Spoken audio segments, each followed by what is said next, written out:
आज पूरे 60 बरस के बाद मुझे अपने वतन, प्यारे वतन का दर्शन फिर नसीब हुआ।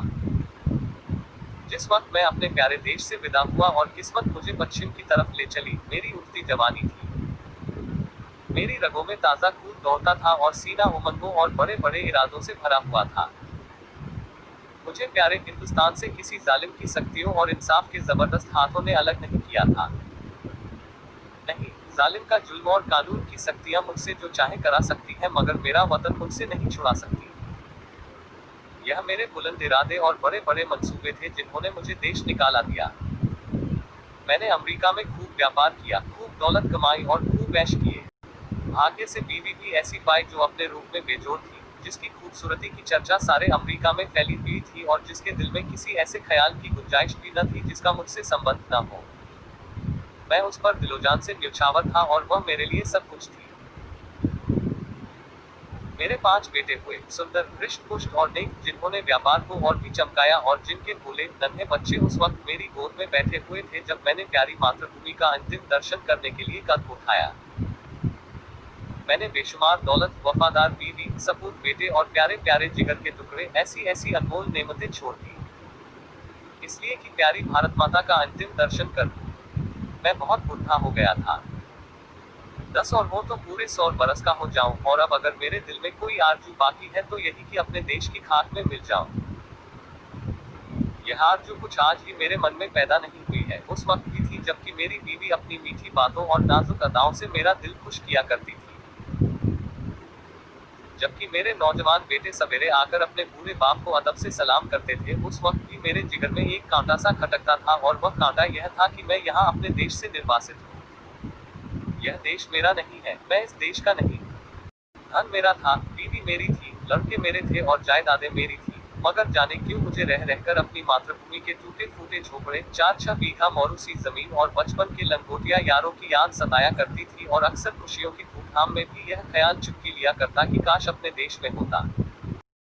मगर जिस वक्त बंबई में जहाज से उतरा और काले कोट पतलून पहने टूटी फूटी अंग्रेजी बोलते मल्लाह देखे, फिर अंग्रेजी दुकानें, ट्रामवे और मोटर गाड़ियां नजर आई, फिर रबड़ वाले पहियों और मुंह में चुरुट दावे आदमियों से मुठभेड़ हुई, फिर रेल का स्टेशन और रेल पर सवार होकर अपने गांव को चला, प्यारे गांव को जो हरी भरी पहाड़ियों के बीच में आबाद था, तो मेरी आंखों में आंसू भर आए। मैं खूब रोया, क्योंकि यह मेरा प्यारा देश न था, यह वह देश न था जिसके दर्शन की लालसा हमेशा मेरे दिल में लहरें लिया करती थी। यह कोई और देश था। यह अमेरिका था, इंग्लिस्तान था, मगर प्यारा भारत नहीं। रेलगाड़ी जंगलों, पहाड़ों, नदियों और मैदानों को पार करके मेरे प्यारे गांव के पास पहुंची, जो किसी जमाने में फूल पत्तों की बहुतायत और नदी नालों की प्रचुरता में स्वर्ग से हुआ करता था। मैं गाड़ी से उतरा तो मेरा दिल बांसों उछल रहा था, अब अपना प्यारा घर देखूंगा, अपने बचपन के प्यारे साथियों से मिलूंगा। मुझे उस वक्त यह बिल्कुल याद न रहा कि मैं 90 बरस का बूढ़ा आदमी हूँ। ज्यों ज्यों मैं गांव के पास पहुंचता था, मेरे कदम जल्द जल्द उठते थे और दिल में एक ऐसी खुशी लहरें मार रही थी जिसे बयान नहीं किया जा सकता। हर चीज पर आंखें फाड़ फाड़ कर निगाह डालता, आहा, यह वो नाला है जिसमें हम रोज घोड़े नहलाते और खुद गोते लगाते थे, मगर अब इसके दोनों तरफ कांटेदार तारों की चहारदीवारी खींची हुई थी और सामने एक बंगला था जिसमें 2-3 अंग्रेज बंदूकें लिए इधर उधर ताक रहे थे। नाले में नहाने या नहलाने की सख्त मनाही थी। गांव में गया और आंखें बचपन के साथियों को ढूंढने लगी, मगर अफसोस वह सब के सब मौत का निवाला बन चुके थे, और मेरा टूटा फूटा झोंपड़ा जिसकी गोद में बरसों तक खेला था, जहां बचपन और बेफिक्रियों के मजे लूटे थे, जिसका नक्शा अभी तक आंखों में फिर रहा है, वह अब एक मिट्टी का ढेर बन गया था। जगह गैर आबाद न थी। सैकड़ों आदमी चलते फिरते नजर आए, जो अदालत और कलेक्टरी और थाने पुलिस की बातें कर रहे थे। उनके चेहरे बेजान और फिक्र में डूबे हुए थे, और वह सब दुनिया की परेशानियों से टूटे हुए मालूम होते थे। मेरे साथियों के से हृष्ट-पुष्ट, सुंदर, गोरे चिट्टे नौजवान कहीं न दिखाई दिए। वह अखाड़ा जिसकी मेरे हाथों ने बुनियाद डाली थी, वहां अब एक टूटा फूटा स्कूल था, और उसमें गिनती के बीमार शक्ल सूरत के बच्चे जिनके चेहरों पर भूख लिखी थी, चिथड़े लगाए बैठे उग रहे थे। नहीं, यह मेरा देश नहीं है। यह देश देखने के लिए मैं इतनी दूर से नहीं आया। यह कोई और देश है, मेरा प्यारा देश नहीं है। उस बरगद के पेड़ की तरफ दौड़ा जिसकी सुहानी छाया में हमने बचपन के मजे लूटे थे, जो हमारे बचपन का हंडोला और जवानी की आरामगाह था। इस प्यारे बरगद को देखते ही रोना सा आने लगा और ऐसी हसरत भरी, तड़पाने वाली और दर्दनाक यादें ताज़ी हो गई कि घंटों जमीन पर बैठकर रोता रहा। यही प्यारा बरगद है जिसकी फुर्तियों पर हम चढ़ जाते थे, जिसकी जटाएं हमारा झूला थी और जिसके फल हमें सारी दुनिया की मिठाइयों से ज्यादा मजेदार और मीठे मालूम होते थे। वह मेरे गले में बाहें डालकर खेलने वाले हमजोली जो कभी रूठते थे, कभी मनाते थे, वह कहाँ गए? आह, मैं बेघर बार मुसाफिर, क्या अब अकेला हूँ? क्या मेरा कोई साथी नहीं? इस बरगद के पास अब खाना और पेड़ के नीचे एक कुर्सी पर कोई लाल पगड़ी बांधे बैठा हुआ था। उसके आसपास 10-20 और लाल पगड़ी वाले हाथ बांधे खड़े थे और एक अधरंगा अकाल का मारा आदमी जिस पर अभी अभी चाबुकों की बौछार हुई थी, बड़ा सिसक रहा था। मुझे ख्याल आया, यह मेरा प्यारा देश नहीं है, यह कोई और देश है, यह यूरोप है, अमेरिका है, मगर मेरा प्यारा देश नहीं है, हरगिज नहीं।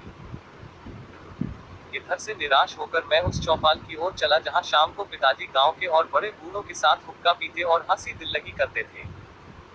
हम भी उस टाट पर कलाबाजियां खाया करते।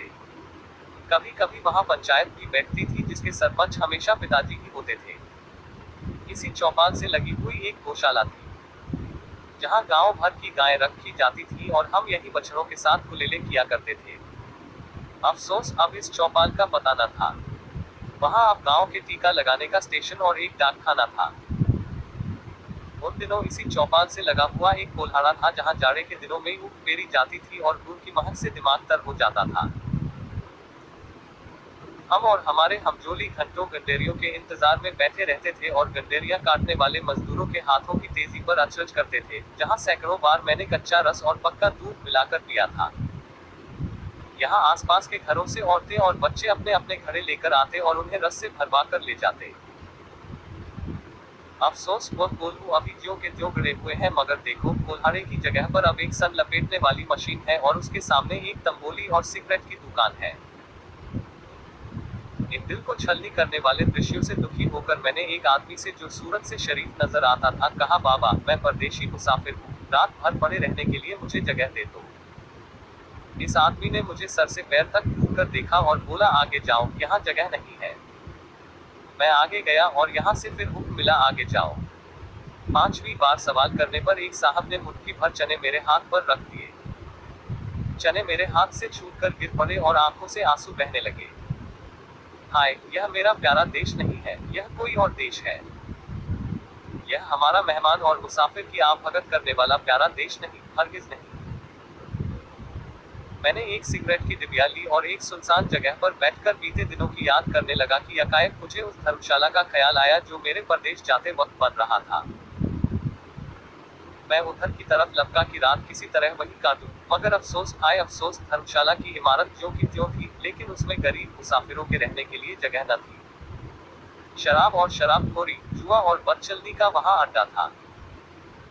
यह हालत देखकर बरबस दिल से एक ठंडी आह निकली। मैं जोर से चीख उठा, नहीं नहीं और 1000 बार नहीं, यह मेरा वतन, मेरा प्यारा देश, मेरा प्यारा भारत नहीं है। यह कोई और देश है। यह यूरोप है, अमेरिका है, मगर भारत हरगिज नहीं। अंधेरी रात थी। गीदड़ और कुत्ते अपने राग अलाप रहे थे। मैं दर्द भरा दिल लिए उसी नाले के किनारे जाकर बैठ गया और सोचने लगा कि अब क्या करूं। क्या फिर अपने प्यारे बच्चों के पास लौट जाऊं और अपनी नामुराद मिट्टी अमेरिका की खाक में मिलाऊं? अब तो मेरा कोई वतन न था। पहले मैं वतन से अलग जरूर था, मगर प्यारे वतन की याद दिल में बनी हुई थी। अब बेवतन हूं, मेरा कोई वतन नहीं। इसी सोच विचार में बहुत देर तक चुपचाप घुटनों में सिर दिए बैठा रहा। रात आंखों ही आंखों में कट गई। घड़ियाल ने 3 बजाए और किसी के गाने की आवाज कानों में आई। दिल ने गुदगुदाया, यह तो वतन का नगमा है, अपने देश का राग है। मैं झट उठ खड़ा हुआ। क्या देखता हूँ कि 15-20 औरतें पूरी कमजोर सफेद धोतियां पहने हाथों में लोटे लिए स्नान को जा रही हैं और गाती जाती हैं, प्रभु मेरे अबुल चित न धरो। इस मादक और तड़पा देने वाले राग से मेरे दिल की जो हालत हुई उसका बयान करना मुश्किल है। मैंने अमेरिका की चंचल से चंचल, हंसमुख से हंसमुख सुंदरियों की अलाप सुनी थी और उनकी जबानों से मोहब्बत और प्यार के बोल सुने थे जो मोहक गीतों से भी ज्यादा मीठे थे। मैंने प्यारे बच्चों के अधूरे बोलों और तोतली बानी का आनंद उठाया था। मैंने सुरीली चिड़ियों का चहचहाना सुना था। मगर जो लुत्फ, जो मजा, जो आनंद मुझे गीत में आया वह जिंदगी में कभी और हासिल न हुआ था। मैंने खुद गुनगुनाना शुरू किया, प्रभु मेरे अभुत चित न धरो।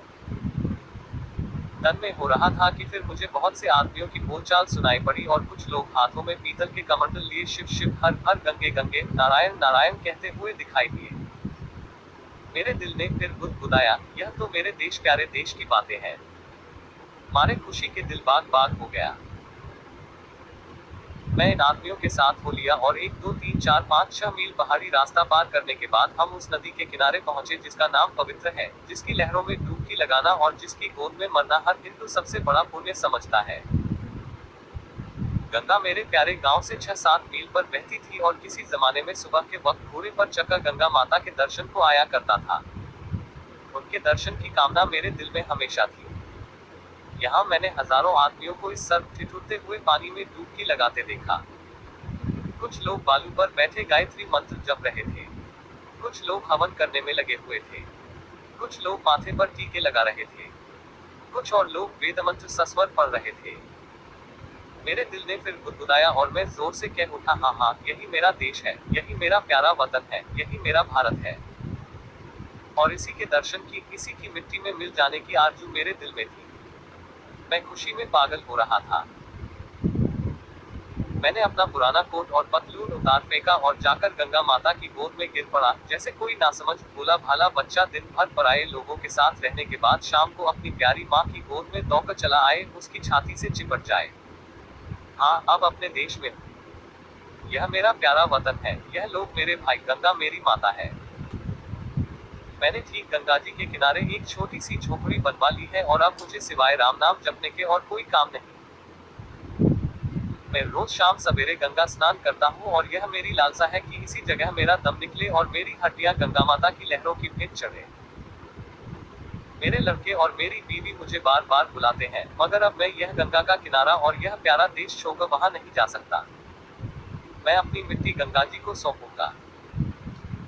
अब दुनिया की कोई इच्छा, कोई आकांक्षा मुझे यहाँ से नहीं हटा सकती, क्योंकि यह मेरा प्यारा देश, मेरी प्यारी मातृभूमि है और मेरी लालसा है कि मैं अपने देश में मरूं। यह कहानी आपको कैसी लगी हमें जरूर बताएं। हमें इंतजार रहेगा। धन्यवाद।